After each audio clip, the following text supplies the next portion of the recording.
Okay, time for some man time. Stockholm Syndrome gone wrong. That was the last video. I told you I'd be back. Here I am.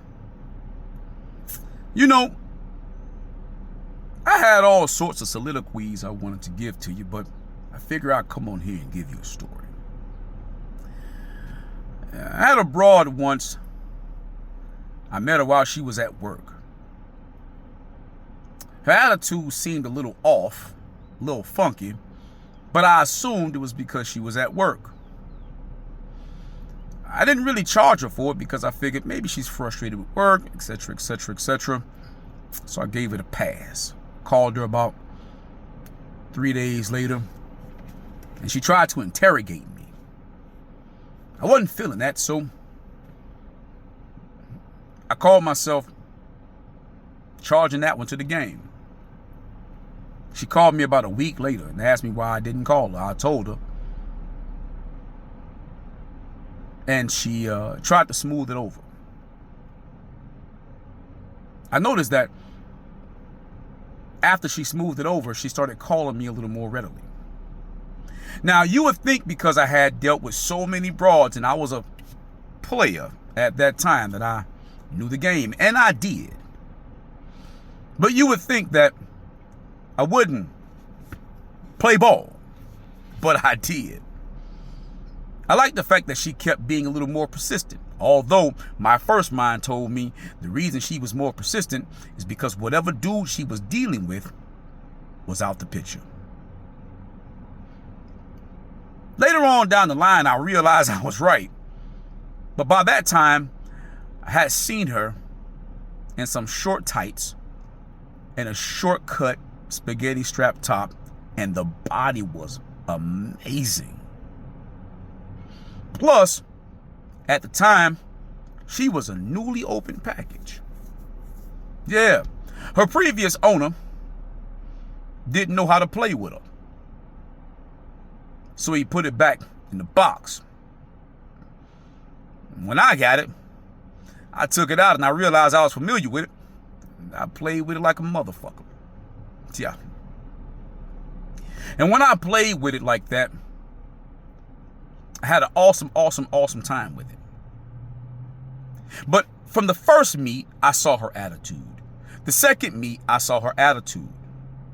And she keep calling me back to be more and more persistent. And after I put that meat in her and played with her, she definitely called me back more persistent.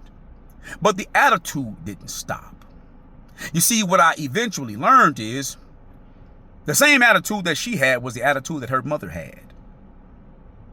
Yeah, it was the same attitude that her sister had, that her aunt had, that her grandmother had. It was just the attitude of all the bitches in their family. And you know what I learned about that? Most of them were single. Yeah, they had several baby daddies they had several babies by different daddies. And again, you would think I know the game, so I wouldn't fall for the game. But I was listening to my dick and not my mind. I know. So because I started liking the fact that her body caught rhythm with my body, although her mind had not caught rhythm with my mind. Her heart had not caught rhythm with my heart. When I was positive, she was negative. When I was optimistic, she was pessimistic. When I was generous, she was stingy and greedy. You would think I would see those attributes, and I did. But because I was listening to the fact that her body caught rhythm with my body, I ignored the truth for my own lie. Yeah, I was listening to my lie. And in listening to my lie, guess what happened? I went further. Well, when you listen to your lies, what it is essentially that you're doing is you're operating in borderline personality disorder. You know reality, but you're operating outside of it because you want what you want. That is what belief does. Then I started spending more time with her and doing that same dumb shit more frequently. Me changing the rules and wanting the lie to be true, although I knew the truth, means that I was becoming more and more frequent with my borderline personality disorder, which is called personality disorder. Then when we clash, because I would be so frustrated after trying to give her a little bit and work with her a little bit and give way and bending the rules, and I let her act a fool and I check her, and I'm thinking, hey man, I'm going to start checking this bitch harder, because you think that you can change a person's personality by what you do, as if you can control other people, even though you're not controlling yourself. Right? Right. And then you say, fuck it, I'm going to break up with a bitch. But I'm going to break up with her, but when she call, I'm going to answer the phone. I'm going to break up with her, but when she come by, I'm going to answer the door. I'm going to fuck her, but fuck her. You know what that's called? Bipolar disorder. Yeah, that's bipolar disorder.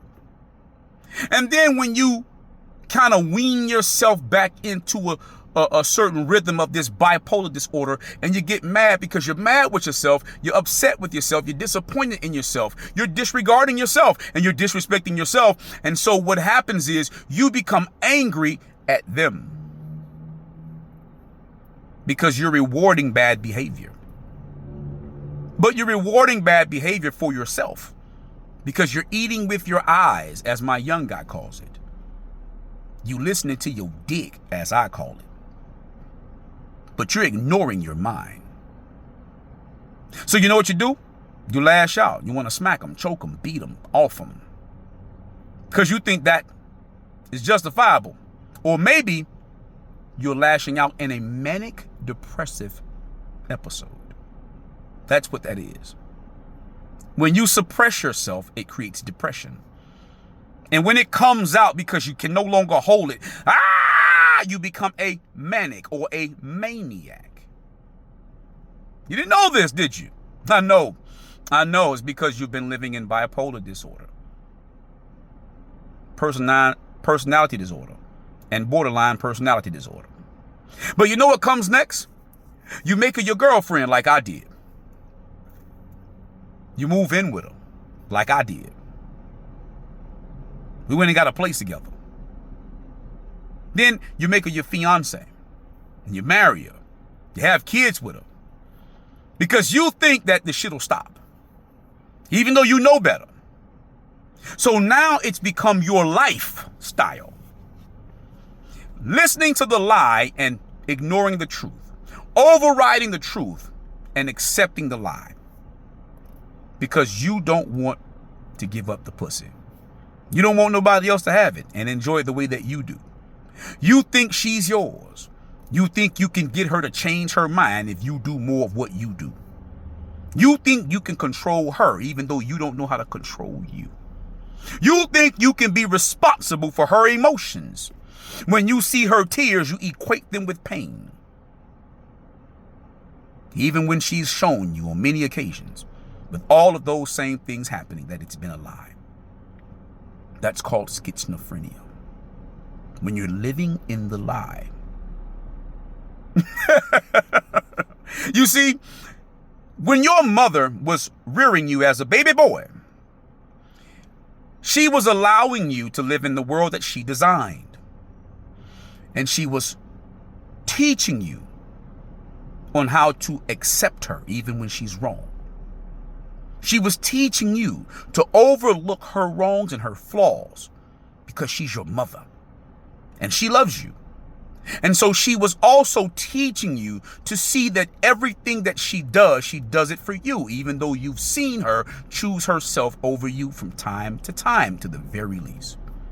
When she desired or wanted something and you were in the way, she would get you out the way to get what she wanted. That's the truth. When she was tired of dealing with children and she wanted adult interaction without children interaction, she put you aside, had somebody else to watch you, keep you, etc. That's the truth. When she lied to you, she wanted you to believe it. And if you exposed it or you had an issue with it, she checked you, she scolded you, she chastised you. She did not allow you to reprimand her, although she reprimands you. Yeah. When you would see that people don't fall victim to that for her, she'd cry. And as a baby boy, you associated tears with pain. Although they weren't pain, they were tantrums. She was a disappointed person who could not get her way. But you thought that because other people knew she was crying and didn't respond, that they were abusive to her. Because again, you were a child associating tears with pain.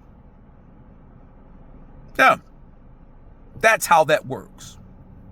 So when you became a man and you get with a woman, you treat the woman the way you treat your mother. I know. Stockholm Syndrome. Your mother will teach you to not let anyone disrespect you and tell you what to do if they do. But she wouldn't let you do it to her when she did. I know. Stockholm Syndrome. Which means essentially she was preserving you, your tolerance, your endurance for her. She was preserving you for her. Yeah. You were hers, not even yours. And this is what we do with our women. It's why they get away with it. Because as children, we were taught insanity. Stockholm Syndrome. Borderline personality disorder. Personality disorder. Bipolar disorder. Manic depression. And schizophrenia. Now, how about that for an interesting way to live? Anywho, like, comment, share, and subscribe. Let's get the conversation started. I'd like to know, are you ready to get up out that nut ward and get your mind back? Or are you ready to stay there and have blissful times in La La Land? And until next time, man time out.